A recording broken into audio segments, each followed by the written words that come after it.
অনেক দিন পর আজকে একটি নতুন রান্না নিয়ে চলে আসলাম, কিন্তু কিছু ইনগ্রেডিয়েন্টস রেডি করে ফেলেছি। এই যে কড়াইয়ে আমি তেল দিয়ে দিয়েছি। এবার আমি শুকনো লঙ্কা, তেজপাতা আর অল্প একটু কালো জিরা দিয়ে দিলাম। তাহলে এখানে যে এই মশলাগুলো আছে এর মধ্যে কাঁচা লঙ্কা, রসুন, আদা, অল্প পেঁয়াজ, টমেটোটা অর্ধেক টমেটো দিয়ে আমরা পেস্ট বানিয়ে দেখো আমি গুঁড়ো মশলা রেডি করেছি। হলুদ গুঁড়ো, জিরার গুঁড়ো, ধনের গুঁড়ো আর লঙ্কার গুঁড়ো। এই দেখো পেঁয়াজটা কিন্তু অলমোস্ট ডান। এবার আমি পেস্টটা দিয়ে দিব।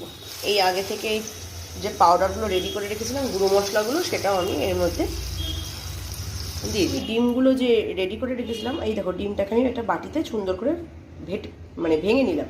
এবার ডিমটাকে কিচ্ছু করব না, করে আস্ত করে আমি এখানে ডিমটাকে ছেড়ে দেবো। তেলানি বানিয়ে দেখো, খুব সহজে 10 থেকে 12 মিনিটের মধ্যে রান্না হয়ে যায়।